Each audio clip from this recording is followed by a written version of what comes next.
Hello, everyone. Welcome to the 8th and final episode of Freshman Fundamentals. If you've been here with me since the beginning, thank you so much. It means a lot. As the semester starts to ramp up, I'm going to be taking a brief break from posting on here, but make sure that you stay subscribed so you know about future content. Today, we'll be talking about the perfectionism mindset. Now, don't get ahead of me here. We're actually going to be talking about how perfectionism might actually hinder your progress. Plus, we'll talk about going after your goals sustainably. Alright, let's get into it.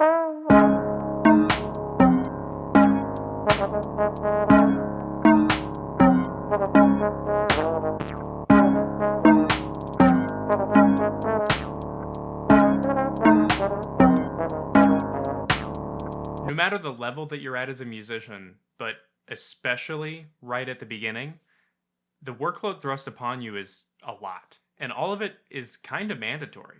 Your academic classes and everything that goes along with that, practicing for your lessons, and practicing and performing in concerts as well. It's stressful, especially on the weeks where so much is getting thrust upon you that you're not even sure that you can actually physically get it all done. On top of that, performing on a musical instrument can be intensely personal. So putting yourself on the line week after week, it can just be exhausting. To add to all this, the job market for musicians, once you're out of school, is not exactly thriving. So, you know that there's even more hard work ahead of you. With complete transparency, through school there have been a few times where I thought maybe quitting is the way to go. Finding another job where things are more secure, especially when you see people that are just so much better than you think you could ever be, and it feels like you're playing catch-up. And then on some weeks, I might miss a practice session or not do very well in my lesson, and it all just snowballs. If you manage to hype yourself out of that kind of mindset, it might seem like the way to go is to just practice 8 hours a day, non-stop, until you have a job. You think the answer is, I just need to put these expectations on myself and be gruelingly self-disciplined. But this is kind of unrealistic. Not kind of, it's very unrealistic. If you miss a practice session, or have a bad lesson, or even a bad concert, don't beat yourself up. It's easy to look at those people that you idolize and imagine that this probably never happened for them. But the truth of the matter is, it did. And does. Everyone has bad performances, and everybody misses practice sessions now and again. We need to make sure that the goals that we set are challenging, but attainable. If you rigidly hold yourself to an 8-hour-a-day practice schedule, and you miss an hour, it becomes so easy to see that 100% turn into 99, and then, well, if I already didn't get them all, might as well miss another one, and then another one, to the point where you're practicing 6 hours a day, 4 hours a day, 2 hours a day, and then not at all. It really is a slippery slope. So I say again, if you miss a practice session, don't beat yourself up. But the next day, get right back in the practice room. It's easy to look at that missed session and say, well, I've already failed. But you haven't failed. When we don't come back to the horn because we're either unmotivated or disappointed in ourselves, that's when we fall into the real trap. Missing a day's practice once in a while is not going to make you a failure. In fact, I don't think that there's really any way to fail on this journey. Music is a craft and an art form that you can work at and improve and refine for the rest of your life. Your success should be measured in your consistent work to hone your craft and realize your artistic visions. You'll never fail as long as you just keep coming back. It's important to realize there's no time limit for you to reach your goals. We do have some deadlines that we need to hit, and we do set goals for ourselves by semester and month or maybe week, but this shouldn't make you feel rushed. You should set goals that you know that you can accomplish in these time frames.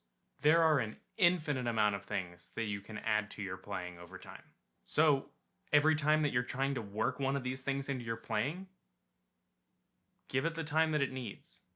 It's really easy to look at all the nuances that you want to add to your playing that you're hearing in CDs and other recordings, and just think, I really have to rush through this and make sure that I get all of them in, but it's most important that you actually learn the things that you're on and you're not speeding through to try to get to absolutely everything in one day. There's no time limit. Just consistently keep adding new things in and really take the time to learn them. So it follows then that maybe you should just practice as much as you possibly can. We already said why this is probably a bad idea. As a human being, you have mental and physical limitations on how much that you can learn in a specific time. I'm always a bit skeptical of practice schedules that have more than 4 hours of practice listed. You might be able to stay focused and consistently learn for that amount of time, but odds are you're probably just going to find yourself distracted or wasting time in the practice room.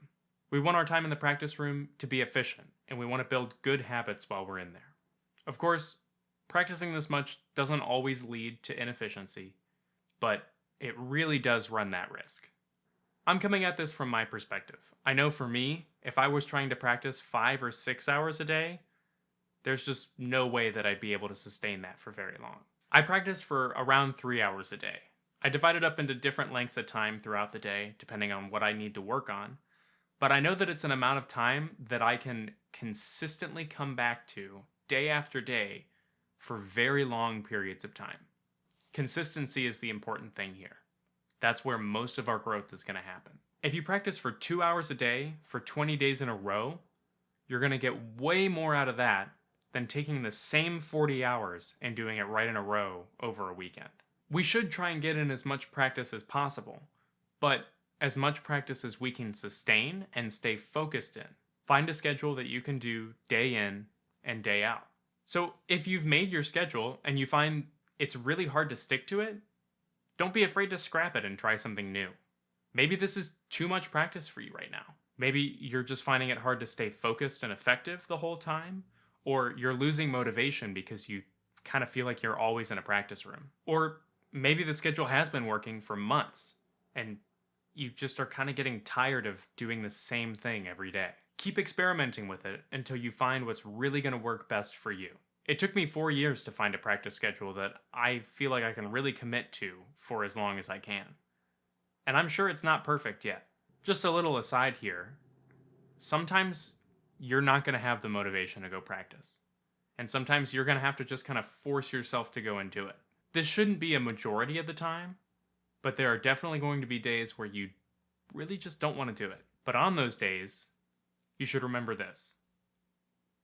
Action breeds motivation, not the other way around. A lot of times we like to sit around and just wait for the inspiration to hit us, wait for that motivation to just come out of nowhere. But it doesn't. The sense of accomplishment that you feel after spending that first hour in the practice room will get you to come back maybe the next hour, maybe later that evening, and then probably the next day, and then the next day, and the next day for weeks and months. And as you build up that inertia, your motivation will also increase. Action breeds motivation, not the other way around. In the very first episode of Freshman Fundamentals, we talked about how important it is to include rest and relaxation in your schedule. And now that we're in full swing of fall semester, that's even more important now. Make sure to make time for your friends and for your family. Keeping in contact with loved ones is a really great way to keep your morale up and keep yourself working away at your goals. Make sure to have some non-music hobbies too. As musicians, we talk a lot about how much time it takes to perfect your craft and to really learn the styles and the world of music. And this is true, you do have to envelop yourself in it. But it's important not to lose sight of the fact that we need to be well-rounded human beings as well. You can learn a lot about yourself and others by participating in a diverse set of activities. And you'll find different little nuggets that you can bring back with you into the practice room. Not to mention, I also find it a little hard to be inspired when all I've seen for the past month is the inside of a practice room. There is no urgency for you to reach perfection. And not to be harsh, you probably won't. No musician has yet. Some have come close, but even the best are still working on their craft and improving every single day. If you're chasing perfection, you're going to be fighting a constant losing battle. Instead, you have to find your satisfaction in the process. Your success comes from getting back in the practice room every day, developing a pattern of consistency. So, to sum it up, nobody's perfect, so don't try and be. Organize your life for sustainability and constant improvement, and take care of yourself, mentally, intellectually, physically, and spiritually. Becoming a well-rounded human being is just as important, arguably more important, than becoming a great musician. Thank you everyone for joining me these past 8 weeks. My hope is that these videos answer some of the many questions that come about while you're studying for a music degree. I'll be coming out with more content soon, so keep an eye out for that, but let me know down in the comments if there's anything that you would like to see specifically. Subscribe and hit the bell for notifications so that you know when those things are coming and that you never miss a video in the future. If you haven't seen the rest of the series, they're all in a playlist titled Freshman Fundamentals on my channel, so make sure that you hop over there and check them out. And if you like the video, please hit the like button and share this one with a friend. Thank you for joining me for Freshman Fundamentals. It's been a blast. I'll see you all soon.